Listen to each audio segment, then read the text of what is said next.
그 기출 정리 시간을 어떻게 진행을 할 거냐면은 저희가 이제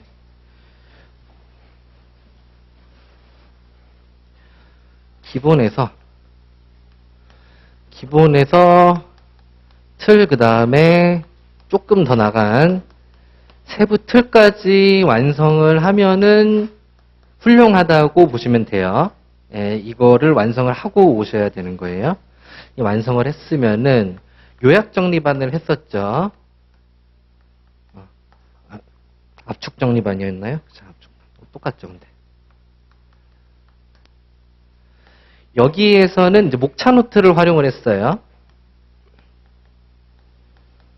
목차 노트 활용할 때 여기에서는 틀을 가지고 매 복습을 하는 뭐 틀모닝 그래가지고 복습을 하는 틀 복습이 있었고 그 다음에 더 확장해가지고 여기에다가 그 대목차까지는 한번 잡아보는 이것까지 숙지를 하면은 좋을 것 같고요. 이거에다가 두 문자. 제 요약 노트를 보시면은 거기 내용 자체가 아예 없어요. 내용 자체가 없으니 거기다 두 문자를 여러분들이 이제 발라가지고 약간 HS 코드처럼 읽는 방식으로 해야 되거든요. 그거를 1월 달부터 하거나 아니면 12월 달부터 하시면 되는 거예요. 근데 그 준비 과정이 이제 압축 정리반부터 들어간다라고 보시면 되는 거예요. 그래서 여러분들의 머릿속에 있어야 되는 게 이 틀, 세부 틀, 그 다음에 여기에 딸린 대목차까지 여러분들의 머릿속에 있으면 완벽한 거예요. 근데 사람이 완벽할 수는 없잖아요. 네, 그러니까 좀 덜 있다 이렇게 생각을 하고 진도를 나가보도록 할게요. 그리고 기출 때에는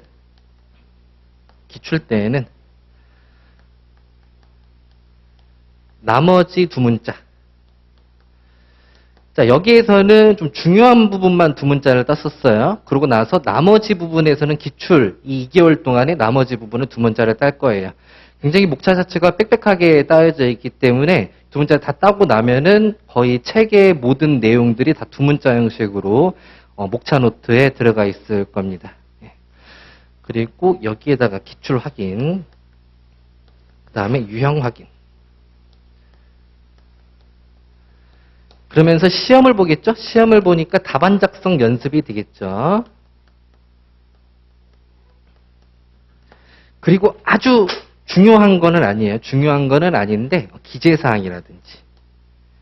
기재사항이라든지 제출 서류 이거에 대해서 좀 씹어서 좀 드릴 거예요. 여러분들이 좀 이거를 외우기 좀 편하게 좀 가공해가지고 전달드리는 과정을 진행할 거고요. 전달드리면 여러분들이 정리를 하겠죠? 근데 최종 정리본은 마지막 회에 나누어 드리도록 하겠습니다. 그렇다 하더라도 여러분들이 여기에다가 절대 목매어서는 안 되고 아싸리 공부를 안 하시는 게 나아요. 이쪽은. 왜냐하면은 이쪽을 공부하게 되면은 전체가 망가지거든요. 전체가 망가지니까 나는 수석 합격 아니다. 그러면은 이거는 그냥 버리시는 걸로. 수석 합격할 거다. 그러면 이건 챙기시는 걸로. 그런 식으로 판단을 하시면 되겠습니다.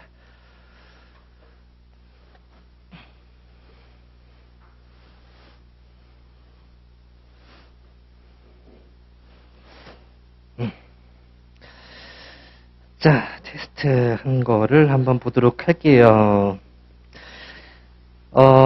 문제가 두 문제가 있는데 이제 관세법 적용 원칙 설명하시오라고 되어 있는 거 있죠.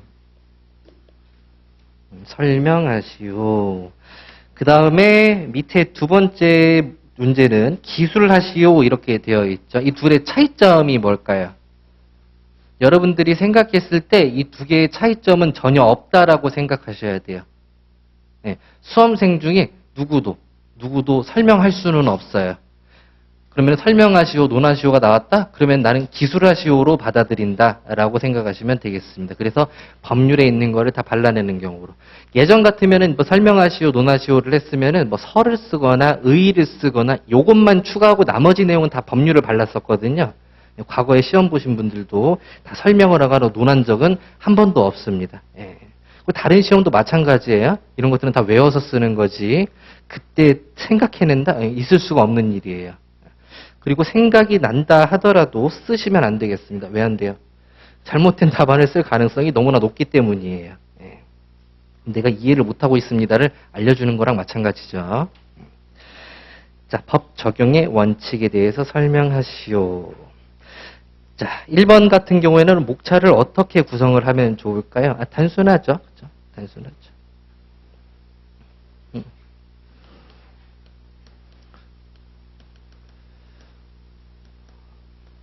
법 해석 원칙 쓰시고, 그 다음에 두 번째, 소극과세 쓰시고, 그 다음에 세 번째, 뭘 써야 돼요? 신의성실을 쓰면은 뭔가가 이상해져요. 그렇죠? 뭔가가 이상해져요.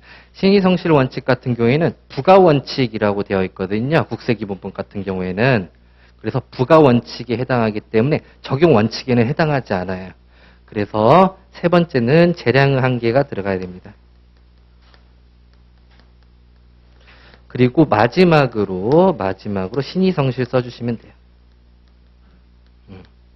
이런 답안으로 구성하시면 되겠습니다. 그러니까 법 적용의 원칙에 대해서 좀 알고 있다라는 사람들은 단순히 목차를 구성을 어떻게 하느냐에 따라서 이 사람은 잘 알고 있구나라고 판별될 수 있는 기준이 될 수 있는 거예요. 그래서 마지막 목차로 신의성실만 빼주시면 되겠습니다.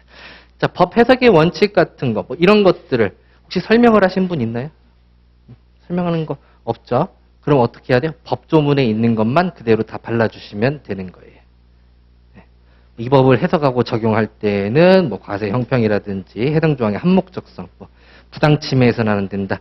이런 내용만 써주시면 되고, 특히 이 부분에 대해서 좀 오바를 할 수 있다라고 하시는 분들은 일반적으로 납세자에게 받아들여진 경우라 하는 것은 이러한 경우를 말한다라고 해서 통칭 내용만 좀 써주시면 될 것 같고요. 그리고 신의성실 원칙과 관련해가지고 좀 더 오바를 하고 싶다 그러면은 이 신의성실의 원칙이 적용되는 요건 4가지에 대해서 쓰셔도 되겠습니다. 근데 중요한 건 뭐다? 지금 이거를 챙기지는 말아라. 혹시 제 답안지에 써 있다 하더라도 그걸 챙기려고 하지는 마시고요. 나중에 여러분들이 이게 마스터 되고 나면 그때는 쉽게 챙길 수가 있거든요. 그러니까 나중으로 미뤄두시면 되겠습니다. 제일 우선순위는 법에 있는 내용. 그 중에서도 법률에 있는 내용만 챙기셔도 괜찮아요. 자, 그리고 문제 2번은 재밌는 내용이네요. 그죠? 너무나 여러분들이 좋아하는 내용이기도 하죠. 2018년에 나왔던 문제입니다. 자, 관세법상 세액의 정정, 보정, 수정신고, 경정에 대해서 쓰라고 나와 있는데 행위 주체, 그 다음에 사유, 기한, 그 다음에 관세를 납부하는 경우에 납부기한이라고 나와 있네요. 그럼 여기에서 행위 주체나 사유는 우리가 알 수 있어요. 행위 주체는 뭐 납세 의무자가 하는지 세관장이 하는지 그거를 적으면 되겠죠. 그리고 사유 같은 경우에는 이게 부족세액인지 과부족인지 과다인지, 그리고 기한 같은 경우에는 기한이 뭐예요? 기간이라고 하는 게 더 맞지 않나 싶어요. 6개월 이런 것들을 말하는 거예요. 그 보정기간, 그리고 경정할 수 있는 기간, 경정 청구할 수 있는 기간, 수정 신고할 수 있는 기간, 이런 것들을 의미합니다. 그리고 납부기한. 자, 하나씩 볼까요? 정정. 제가 지금 목차를 뭐부터 나갔습니까? 정정부터 나갔죠. 이거를 총괄해가지고 멋있게 두 문자, 앞에 머리다 쓰겠다. 안 하셔도 돼요. 안 하셔도 돼요. 만약에 쓴다라고 하면은, 이거의 공통점이 뭐예요? 이것들의 공통점이 뭐예요? 신고 납부 방식으로 세액이 확정된 경우의 세액의 변경이라고 볼 수 있죠. 그러니까 만약에 쓰게 된다 그러면은 신고 납부에 대해서 써주시면 되겠습니다. 그 중에서도 이제 납세 신고 부분을 쓰시면 되겠죠. 어떻게? 물품을 수입하려는 자는 부가고지 대상을 제외하고 세관장에게 납세 신고를 해야 된다. 이러한 신고 납부 방식으로 확정된 세액은 다음의 행위로 세액이 변경될 수 있다. 이런 식으로 써주시면 되겠습니다. 근데 쓰지 마셔라. 나중에 쓰셔라. 자, 보겠습니다. 정정. 정정 같은 경우 행위 주체는 납세자죠. 납세자. 편하게 동그라미로 쓸게요. 주체를. 납세자. 그리고 사유 같은 경우에는 과부족이죠. 과부족이 있는 경우. 자, 그 다음에 기한 같은 경우에는 납부전이죠. 그래서 납부전이죠. 납부전. 그 다음에 납부기한은 당초 납부기한. 그렇죠. 당초 납부기한. 자, 그 다음에 두 번째 보정.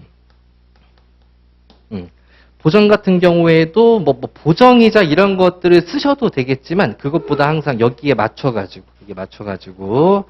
납세무자 동일하고 부족한 경우, 부족한 경우, 그렇죠? 뭐 여기 뭐 과대 가격이든지 세율에 뭐 오류가 품목분리에 오류가 있는 경우 이런 것은 지금은 거리는데 이제 집착하면 안 돼. 그냥 무조건 부족이에요. 무조건 부족. 언제까지? 신고 납부일로부터 6개월이죠. 납부일로부터 6개월. 그래서 납부기한은 다음날. 그쵸. 자, 수정 같은 경우에는, 수정 있죠? 예, 수정. 언제? 납세자 똑같고, 그 다음에 부족 똑같고요. 보정기간이 지난 날부터 언제까지? 제척기간 만료일까지였죠. 제척기간 만료일까지. 그 다음에 납부기한은 다음날. 그쵸. 자, 그 다음 경정이라고 되어 있는데 경정 청구는 안 나왔고 경정이라고 되어 있네요. 경정. 옆에다 씁시다. 경정. 경정하는 주체는 누구예요? 세관장이죠. 세관장. 그리고 기한은, 사유는 뭐예요? 과부족이죠, 과부족. 예, 과부족인데, 이제 신고 납세 신고, 뭐 이렇게 나와 있는데, 그거 빼고 일단 과부족. 과부족. 그 다음에 기한. 경정할 수 있는 기간은 언제예요? 네? 그거는 경정 청구 기간이에요. 예, 경정 기간은 안 나와 있거든요. 어디 나와 있냐면은, 부가 제척 기간에 나와 있어요. 부가권을 행사할 수 있는 기간이라고 그랬잖아요. 그럼 경정이라고 하는 게 부가권을 행사하는 것을 말하죠. 왜 그러냐면 세관장이 세액을 확정하는 거니까요. 그렇죠? 그럼 제척 기간이 어떻게 되죠?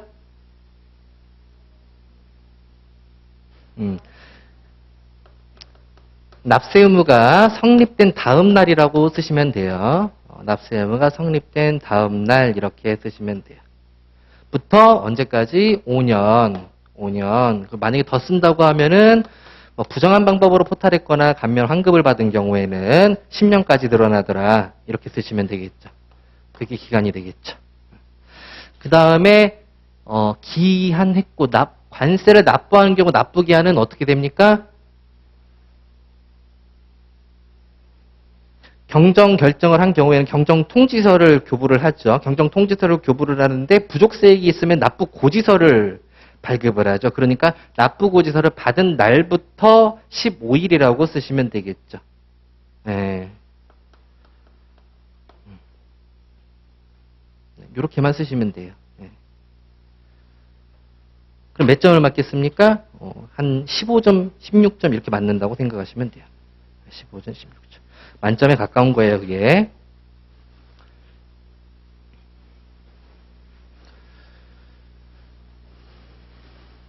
됐습니다.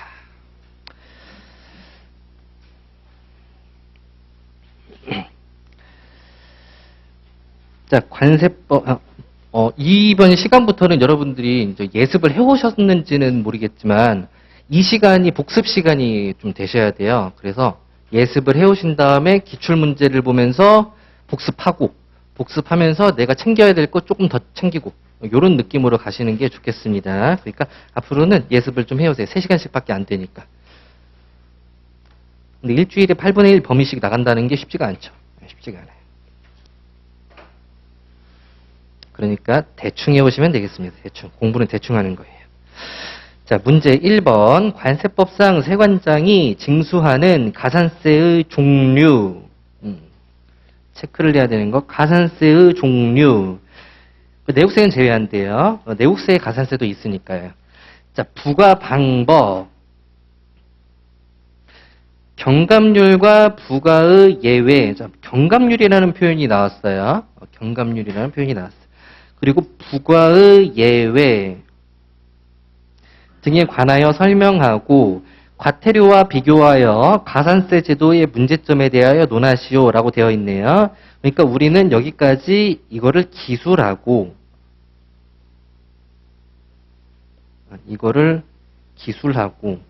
그 다음에 뒤에 있는 이 비교 문제점은 버린다라고 생각하시면 되겠습니다. 그렇게 마음 편하게 가셔야 돼요. 어차피 아무도 못 쓰니까. 자, 보겠습니다.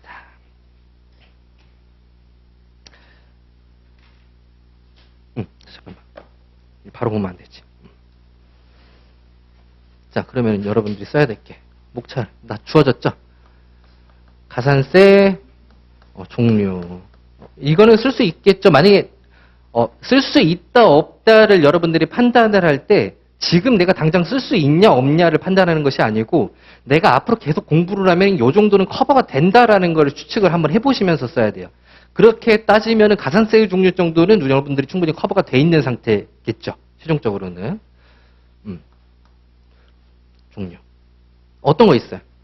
42조 가산세 있고, 그 다음에 감면 부분에 재수출 불이행 가산세 있었고, 그 다음에 저기 뒤에 있는 그 241조에 있는 신고 지연 가산세 있었고, 거기에 여행자 휴대품 무신고 가산세 있었고, 연속 통관 물품 신고 지연 가산세 있었고, 그 다음에 특례 쪽으로 넘어가니까 뭐 있었지? 즉시 반출 후 신고 불이행 가산세 이렇게 있었죠. 오케이. 이렇게 체크를 하고 넘어가시면. 자, 부과 방법이래요. 가산세의 부과 방법이 어떻게 되죠? 네? 맞는 것 같아요. 네, 말 안 했어요? 죄송합니다.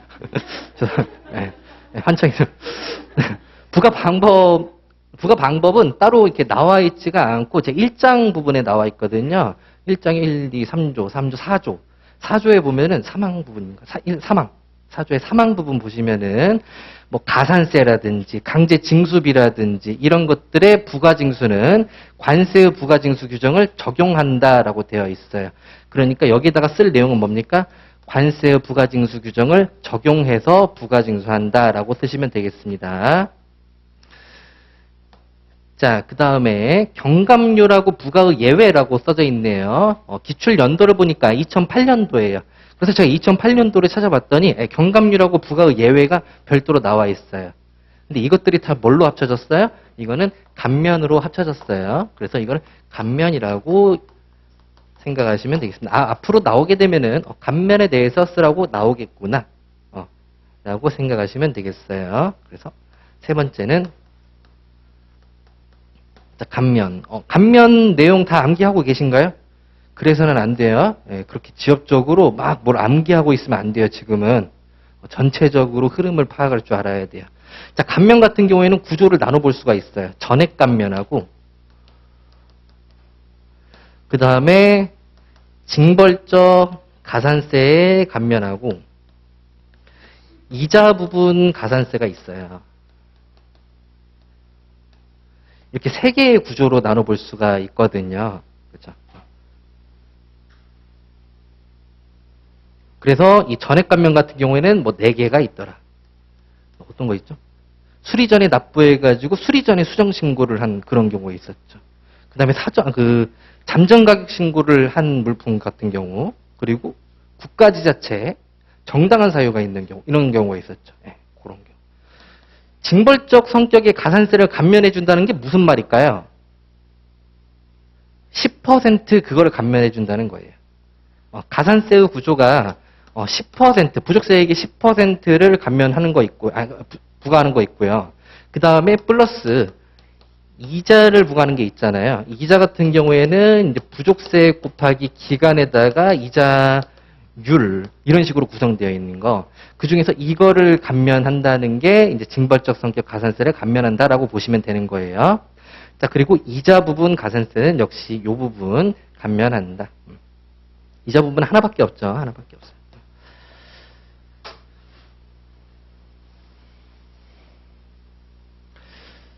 자, 그 다음에 설명하고 과태료와 비교하여 가산세 제도의 문제점에 대하여 논하시오. 이거는 버리고. 네 번째 목차는 버리고. 자, 한번 읽어보도록 하겠습니다. 자, 그리고 여러분들이 이 답지를 가져갈 건데 제 답지 같은 경우에는 법령집에 없는 내용은 좀 상세하게 써놨어. 법령집에 없는 내용은. 근데 법령집에 있는 내용은 대충 써놨어요. 왜 그랬어? 자꾸 여러분들이 외운다고 여기에 있는 글을 봐요. 근데 여기에 있는 글을 보시면 안 되고 여기에서는 목차라든지 어떤 흐름을 보시는 거고요. 구체적인 내용은 법령집을 자꾸 봐야 돼요. 하나만 봐야 돼. 하나만. 여러 개를 보면 안 되는 거예요. 오케이? 근데 제가 자꾸 이걸 나눠드리니까 구조는 안 보고 디테일한 어떻게 썼지 뭐 이런 것만 보는 거예요. 그런 건 하나도 쓸모없어요. 네, 구조만 보시면 되겠습니다. 자, 가산세의 종류 및 부과 방법. 서죠. 가산세는 과세권 행사와 조세채권 실현을 용이하게 하기 위해서 납세자가 정당한 사유 없이 법에서 규정된 뭐라고 막 써놨네요. 그죠? 가산세는 납세자가 정당한 사유 없이 납세 의무 등을 위반한 경우 부과하는 행정상 제재이다. 이 부분이 과태료랑 유사한 부분입니다. 어느 부분이 행정상 제재에다 금전적.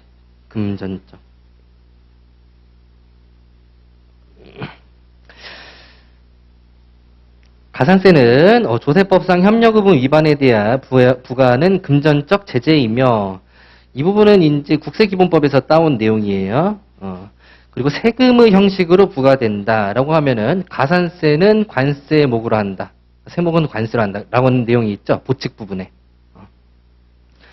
다음에서는 관세법상 가산세 종류 이런 거에 대해서 논하고자 합니다. 자, 저렇게 밑줄 쳐놓고 버리시면 되겠습니다. 자, 가산세의 종류 및 부과 방법. 자, 종류 보도록 하겠습니다. 1번 제42조 가산세라고 되어 있네요. 그죠? 우리 기존에는 신고납부 불성실 가산세라고 언급을 했었어요. 근데 더 이상 신고납부 불성실 가산세라고 해서 퉁칠 수가 없는 게 가산금 규정이 이제 가산세 규정으로 들어왔기 때문에 딱히 명명할 방법이 없다는 거예요. 그래서 그냥 차라리 42조 가산세다.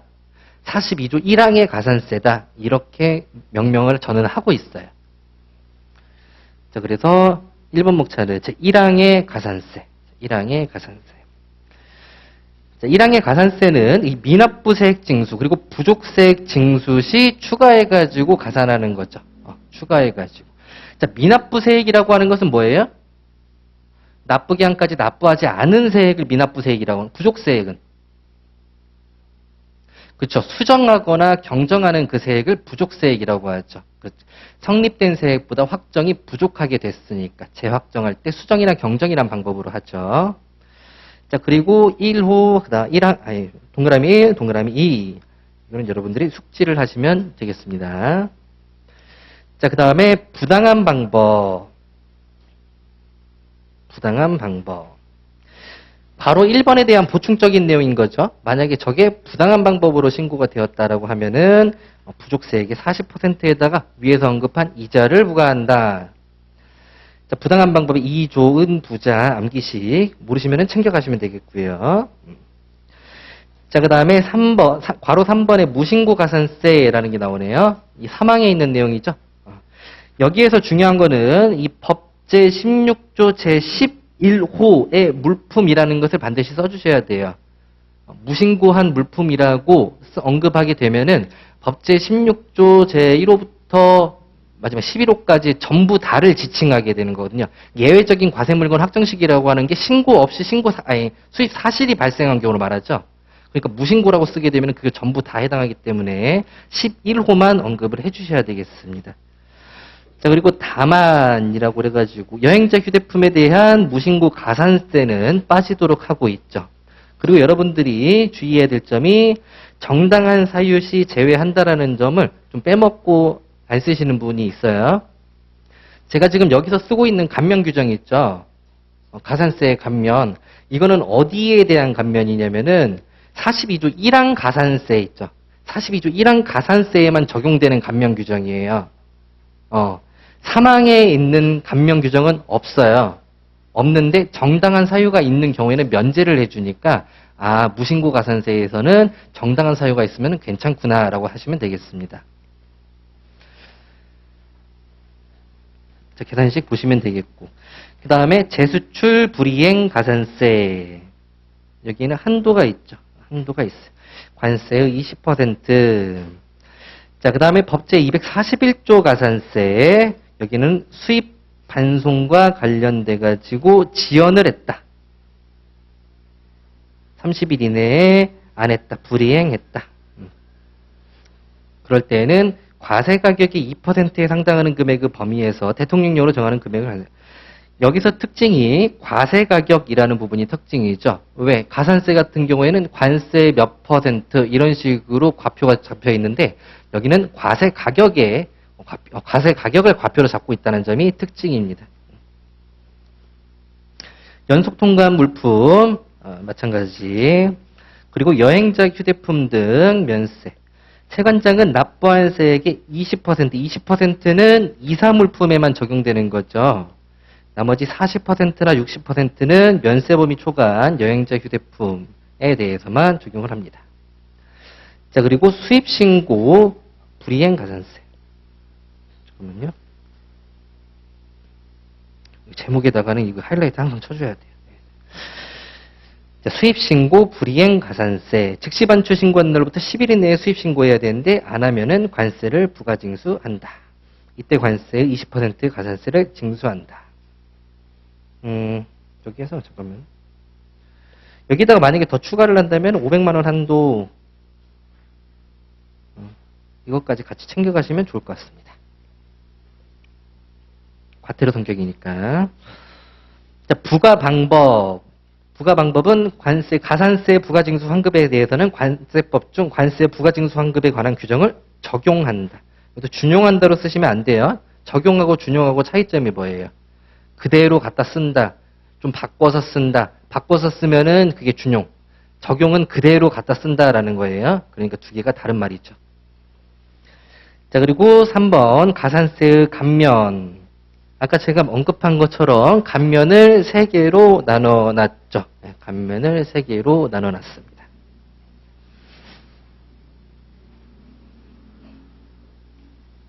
그래서 여러분들이 이 감면 대상을 나열해야 되겠다. 그럼 하나씩 다 외우는 게 아니고 일단 3개부터 구분 기준부터 숙지를 하시고 다 외워졌다. 그 다음 회독 때 하나씩 외우시면 되겠어요.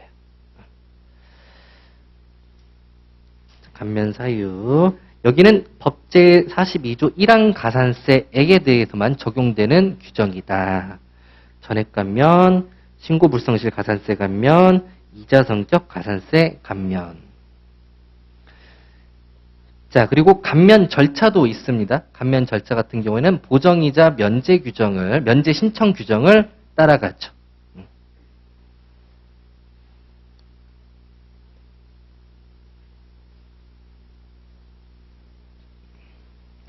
자, 그리고 납부지연 가산세의 적용의 제한. 이것은 문제에서 언급하지는 않았어요. 언급하지는 않았는데 여러분들이 나중에 숙지를 하시면 되겠습니다. 자, 기간의 제한이라고 하는 것이 뭐예요?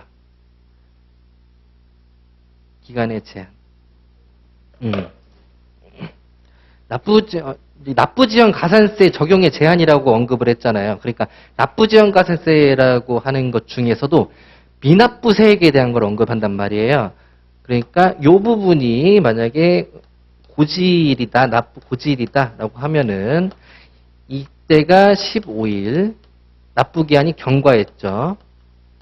이 날로부터 5년이 경과를 했다라고 하면은 그것은 5년으로 본다라는 규정이 되는 것이죠. 그러니까 이 부분에 해당을 하는 것이죠. 그리고 적용금액의 제한이라고 하는 것은 역시 이때에 이자가 적용이 되죠. 이자가 적용이 됐죠. 이자 적용을 하지 않는다. 언제? 150만 원 미만인 경우에는 이자 적용을 하지 않는다. 그리고 납세 고지서라고 하는 납부고지서죠. 납부고지서. 납부고지서라고 한 것은 어떤 걸 의미해요? 납부고지서를 발급 안 해도 된다. 어디에 대해서? 역시 이 규정에 대해서. 이 이자 부분에 대해서 매번 매일 지날 때마다 계속 납부고지를 할 필요가 없다. 가산세가 계속 늘어나잖아요. 하루마다. 납부고지를 할 필요가 없다. 여기 어떻게 표현되어 있지? 납부지연 가산세 중 이렇게. 납부고지서에 따른 납부기한까지 납부하지 않아서 발생한 가산세에 대해서 뭐 이런 식으로 표현이 되어 있죠. 그게 요거를 의미하더라. 가산세 제도의 문제점 한번 읽어보고만 갈 겁니다. 자, 과태료란 행정청의 협조 의무 위반에 대해서 부과하거나 결국 아까 가산세랑 마찬가지로 의무 위반이죠. 행정청의 이 의무 위반에 대해서 부과하는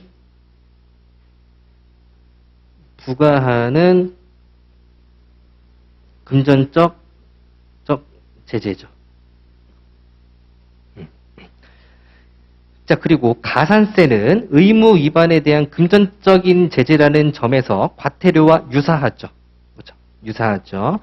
하지만 관세의 세목으로 부과된 점이 다르죠. 그렇죠? 가산세는 관세 세목으로 한다. 이렇게 되어 있으니까. 과태료는 세목으로 한다. 이러지 않죠? 그리고 정당한 사유가 없다면 고의과실 여부를 불문하고, 자, 정당한 사유인지 아니면 고의과실 여부를 따지는지. 과태료 같은 경우에는 일반적으로 고의과실 여부를 따져가지고 부과 여부를 결정을 해요. 근데 가산세 같은 경우에는 고의과실 여부를 따지지를 않아요. 다만 정당한 사유가 있는지 여부만 따져요. 그래서 여기 감면 규정이 있는 내용들이 전부 다 정당한 사유라고 묶어볼 수가 있는 거예요. 오케이?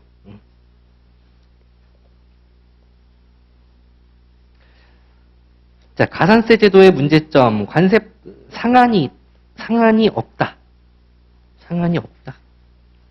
가산세 상한이 있습니까? 없습니까? 있는 것도 있죠. 그거는 굉장히 가태료적인 성격이 있는 500만 원 한도가 있는 것을 나머지는 상한 자체가 없죠. 상한 자체가 없죠. 과태료는 법률에서 그 상한을 정하여 부과한다. 어떻게? 500만 원 이하의 과태료, 1000만 원 이하의 과태료, 1억 원 이하의 과태료 상한이 있죠. 근데 42조 가산세 등 일부 가산세에 대해서는 상한이 정해지지 아니하다. 그래서 위반 정도에 비해서 부당하게 금전적 제재가 발생할 수 있다. 라는 점이 이제 문제점입니다. 자, 종속선. 가산세는 신고납부 제도 하에서 협력 의무에 따른 위반에 따른 금전적 제재 수단의 성격을 가진다. 자, 여기서 봐야 될 게 의무 위반에 따라서 제재를 한다는 거예요. 그러니까 의무 위반을 했으면 무조건적으로 부과가 돼야 되는, 정당한 사유 없으면 무조건 부과가 돼야 돼요. 근데 만약에 본세가 사후에 감면 적용이 됐어요. 그리고 사후에 FTA 적용을 했어요. 그러면은 본세가 사라지죠. 본세가 사라지면 어떻게? 가산세를 부과할 수가 없어요. 왜? 관세의 얼마 이렇게 부과해야 되는데 관세가 0이니까 이 사람이 행정 의무를 위반했음에도 불구하고 가산세를 부과할 수가 없죠. 부과할 수가 없죠. 네. 그런 점이 있다.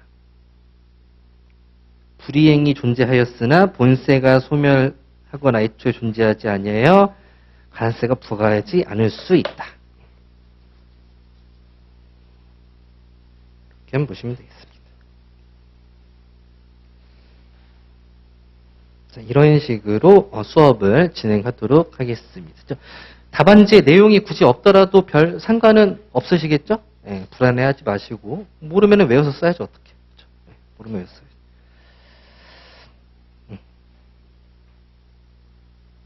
자, 분석을 한번 해보도록 하겠습니다. 자, 관세법 1장에서 2장까지 문제가 자, 2008년, 2009년, 2010년, 11년, 12년, 14년 어때요? 그냥 거의 나온다라고 보시면 되겠죠. 작년에 나왔으니까 이런 거 필요 없죠. 당연하지. 2장이잖아. 그렇죠? 과세 파트잖아. 근데 특이하게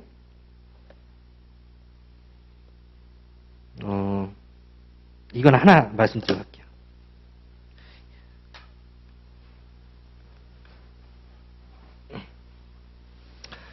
관세법의 목적이 이제 관세 부과징수랑 그 다음에 통관이잖아요.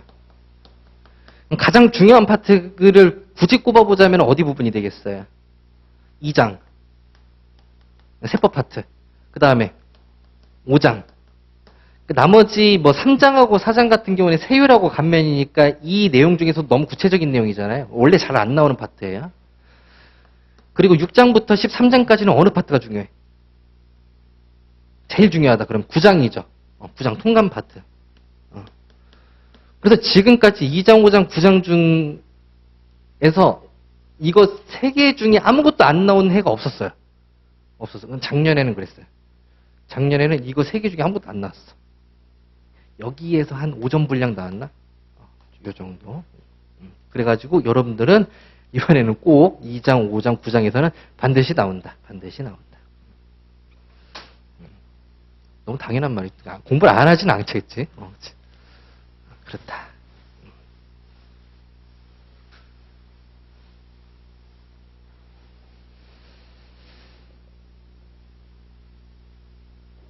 자, 문제 한 번씩 쭉 한번 보겠습니다. 어려운 문제, 쉬운 문제 한번 보도록 할게요. 문제 1번에서는 이 논하시오 부분 빼고는 적을 만한 내용이다 라고 보시면 되겠습니다. 자, 문제 2번에서는 수입물품 화주가 불분명할 때 관세 납세 의무자 결정은 어떻게 할 것인지는 알 수 있습니다. 그죠? 이거는 법률에 나와 있는 내용이잖아요. 근데 실질과세의 원칙의 적용이라는 입장에서 설명하시오. 내가 실질과세의 원칙을 배운 적도 없는데 이 입장을 어떻게 대변을 할 수 있겠습니까? 그러므로 이거는 설명할 수가 없어요. 그럼 따라서 이 불분명할 때 납세 의무자 결정 어떻게 할 것인지 이 입장에서 설명할 수 있어요? 없죠? 없으면 어떻게 해? 그냥 법률에 있는 불분명한 경우에 뭐 이게 뭐 위탁 수입 물품인지 아닌지 뭐 요것만 쓰면 되는 거예요. 거기가 우리 한계예요. 여기서 멘탈이 나가면 안 돼. 자, 그리고 문제 3번. 납세 신고 이전에 납세 신고 사항에 대하여 미리 과세관청이 유권 해석을 받는 심사 제도는 어떤 것이 있으며 그 법적 효과는 무엇인지 설명하시오라는 내용입니다. 자, 여기서 쓸 수 있는 거 뭐 있습니까? 사전심사 제도라는 것은 당연히 여러분들이 간파를 해야 되는 거예요. 사전심사 제도를 의미한다. 사전심사 제도에는 3가지가 있다. 그렇죠? 3가지가 있다. 세액을 산출하기 위해서는 과세표준하고 그 다음에 세율 부분이 있어야지 세액이 나오죠. 그렇죠? 그리고 이 과세표준에 대해서 사전심사 받는 게 과세가격 결정방법 사전심사고요. 이 세율에 대해서 심사받는 게 뭐예요? 품목분류, 특정 물품에 대한 품목분류 결정방법 사전심사죠. 그렇죠? 그리고 여기에다가 추가적으로 세율에 영향을 미치는 것 중에서 어떤 게 있습니까? 원산지 제도가 있죠. 원산지. 원산지, 사전심사, 화사정 확인. 이렇게 하면 3가지 외우는 거는 쉽죠. 자, 그래서 쭉 적으시면 되겠고, 그 법적 효과는 무엇인지 설명할 수가 없겠죠. 네. 자, 납세담보 제도에 대하여 설명하시오입니다. 납세담보 제도에 대하여. 그럼 납세담보 파트를 적으면 되는데, 지금 50점짜리, 10점짜리 이렇게 나오잖아요. 그쵸? 50점짜리 문제는 쓸모없어. 이렇게 보면 안 되겠죠? 그 주제가 나올 수는 있잖아. 그 50점짜리 중에 일부가 나올 수는 있잖아요. 예. 그러니까 10점짜리, 50점짜리 이렇게 구분 안 하고 그냥 20, 30점이다 생각하시고 쓰시면 되겠습니다. 자, 여기에서 10점 분량으로 납세담보 제도에 대해서 설명하시고 그러면 어디까지 써야 돼요? 법률에 있는 것만 쓰시면 돼요. 법률에 있는 것만. 법률에 있는 내용. 자, 법률에 뭐 있어? 담보의 종료 있었고요. 그 다음에 그 담보물을 어떻게 처분하는지에 대한 게 나오죠. 예. 납부를 했으면은 해제해주고, 납부를 안 했으면은 충당하고, 근데 납부도 안 하고 담보 제공도 없으면은 강제징수하고, 이렇게 해가지고 목차를 쓰시면 되겠죠. 그래서 이거는 쉽다라고 생각을 하시면 되겠습니다. 다만 뭐 시간 안배를 굉장히 잘해야 되는 문제다. 자, 관세법상 기간과 기한에 대하여 설명하시오. 자, 이건 어디까지 써야 될까요? 절 제목이네요. 그죠? 10점짜리 문제고 절 제목이에요. 그럼 그 절에 있는 걸 전부 다 건드려야 된다라고 생각을 하시면 돼요. 자, 어떻게 구성이 되어 있습니까? 기간의 계산, 계산으로 되어 있고, 기간의 계산, 기한의 계산, 그 다음에 납부기한이라고 되어 있는 거 있었고, 납부기한에는 15일짜리 수리전 납부, 월별 납부 있었죠. 월별 납부 내가 너무 잘 알고 있지. 막 그 절차까지, 시행령까지 쓰려고 할 거예요. 그러면 안 된다고. 왜? 우리는 나머지 거 다 건드려야 되니까. 천재지변에 의한 기한의 연장까지 다 써주시면 되겠습니다. 자, 그 다음에 문제 6번 관세법 적용 원칙. 이거는 이번에 문제 나온 거죠. 자, 그 다음 7번 더 쉬운 문제였네요. 7번 관세 가산금 또는 체납처분비를 납부해야 되는 의무가 소멸되는 경우를 설명하고. 자, 가산금이라는 거 없어졌죠? 없어졌어요. 체납처분비라고 하는 것은 뭐로 바뀌었습니까? 강제징수라는 것으로 바뀌었죠. 자, 그리고 의무가 소멸되는 경우를 설명하고, 즉 납부 의무가 소멸되는 경우를 설명하라고 했는데 우리는 설명이 안 된다. 즉 부과, 충당, 부과, 취소 요것만 쓰면 되는 거예요. 그리고 관세의 제척기간 중 관세를 부과할 수 있는 날부터 5년이 지나면 부과할 수 없는 경우에 대하여 설명하시오. 자, 시간이 언제예요? 2012년도죠. 예, 5년, 이때는 5년이었어요. 원래 3년인데 부당한 경우에는 5년으로 늘린다. 이런 식으로 되어 있었거든요. 지금은 10년이죠. 이게. 10년이라고 바라보시면 되겠습니다. 그러면 제척기간 중 부과를 할 수 있는 날부터 10년이 지나면 부과할 수 없는 경우에 대하여 설명하시오. 자, 설명을 못하죠. 그죠? 부정한 방법으로 포탈 감면 환급받은 경우에 10년으로 한다. 요것밖에 못 쓰잖아. 그럼 그것만 쓰는 거야. 그것만 쓰는 거예요. 자, 문제 8번. 세관장이 관세법에 의해 부과하는 가산세, 가산금, 가징금의 부과 대상, 부과 절차, 부과 금액의 결정, 미납시 조치사항의 차이점과 이러한 것의 부과 사유와 6조 신의성실 원칙과의 관계에 대해 논하죠. 읽다가 왜? 이런 거 한 5번 읽어야 돼요. 예, 5번 읽어야 돼요. 왜? 눈에 안 들어오거든. 너무 계속 반복되다 보니까. 그러면 내가 쓸 수 있는 거는 어디까지 쓸 수 있어요? 부과 대상 쓸 수 있죠. 가산세, 과징금 이런 것들은. 예. 부과 절차 못 쓸 수 있어요. 일장에 있는 걸 모르니까. 그쵸? 그 다음 부과 금액의 결정. 시행령에 있는 거 쓰면 되고 결정 같은 경우는 가산세는 법률에 있는 거 쓰면 되겠죠. 그리고 미납시 조치의 차이점과 강제징수하면 되는 거죠. 그리고 이러한 것을 부가사유와 6조 이거는 못 쓰죠.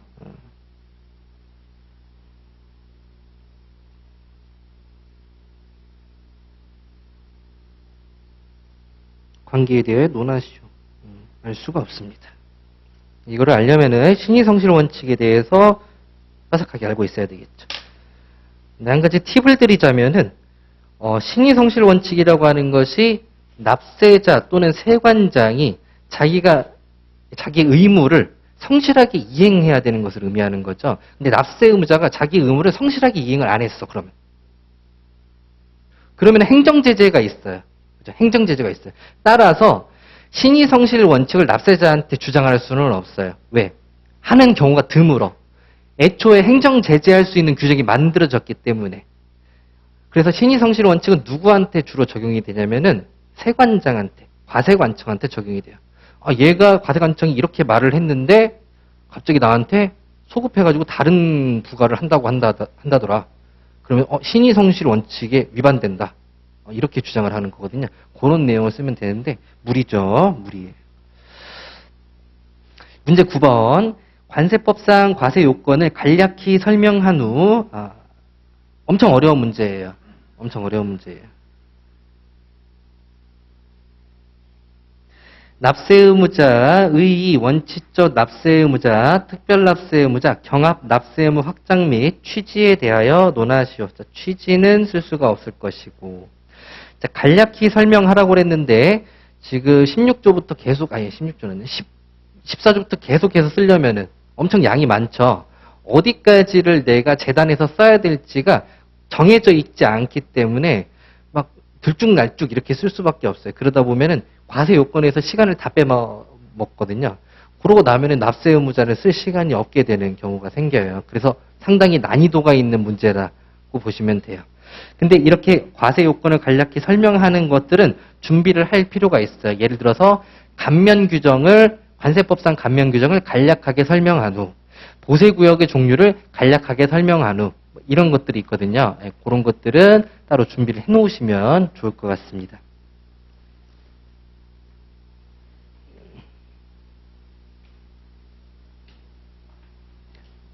관세법상 월별 납부의 의의효과, 근데 월별 납부는 다들 잘 알고 있는 것 같아가지고 이거는 쉬운 문제로 생각을 하겠습니다. 자, 문제 11번. 온도가 좀 달라졌죠. 막 괄호가 많이 나오기 시작해요. 시점이 언제예요? 2018년도부터예요. 18년도부터 이런 유형의 문제가 나옵니다. 그리고 50점짜리 문제는 전통적으로 논하시오를 썼었는데 논하시오가 아니고 기술하시오로 쓰기 시작했죠. 자, A의 세액 확정과 관련하여 관세 법령이 규정하고 있는 다음의 사항을 기술하시오라고 그랬는데 막 수입상 A 나오니까 왠지 사례형으로 나올 것만 같은데 아래에 있는 내용 보니까 세액심사와 자율심사, 정정보정, 수정신고, 경정. 사례는 전혀 안 나오죠. 페이크예요, 페이크. 자, 그리고 괄호 3번 보니까 부족한 관세액을 징수할 때 부과하는 가산세 산정 방법. 가산세도 건들고 있고. 세액 확정 관련해가지고 다음 행위를 한 경우 벌칙. 다양하게 건드렸네요. 자, 보겠습니다. 이거는 좀 분석을 해봐야 되겠어요. 자, 세액심사와 자율심사에 대해서 쓰라고 했네요. 그러면은 우리가 어디까지 쓸 것 같아요? 요건심사한다, 세액심사한다, 세액심사는 사후심사가 원칙이다. 그리고 사전심사해야 하는 대상은 다음과 같다 하면서 시행규칙을 쓰겠죠. 근데 시행규칙을 쓰고 나니까 아래에 수리전 세액심사라는 대상물품을 또 쓰래요. 그럼 어떻게 하면 좋겠어요? 위에 써놨다 이렇게 쓰면 되나요? 안 돼요. 다시 써야 돼요. 다시 쓰면 돼요. 네.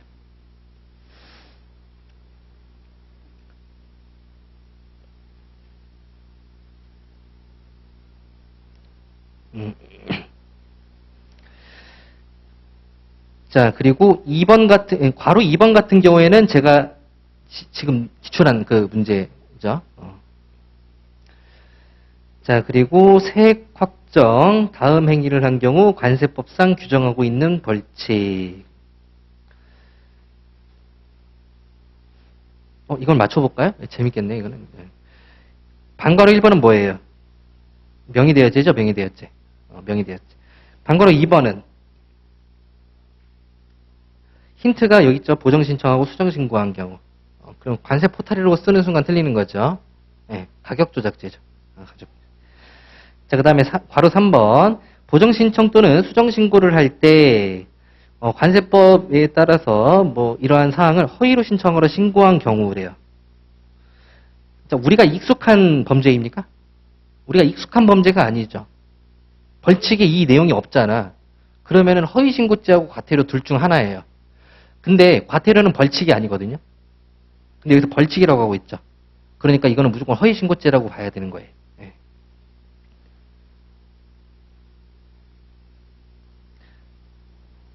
근데 교수님이 모를 수도 있나? 그럴 수는 없을 거예요. 교수님 당연히 알고 내야죠. 알고 내야죠. 자, 그리고 자율심사 결과를 거짓으로 작성하여 제출한 경우. 역시 이거는 우리 벌칙에서 본 적 없죠.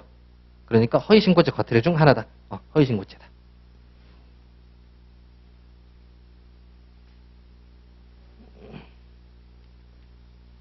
그래서 여러분들이 2022년도에도 과태료 허위신고죄에 대해서 쓰는 문제가 한 문제가 딱 나왔었는데 오버해가지고 그 금액까지 외우려고 하면 안 되고 이거는 허위신고죄다 과태료다 이거 구분만 할 정도로만 하시면 되겠어요.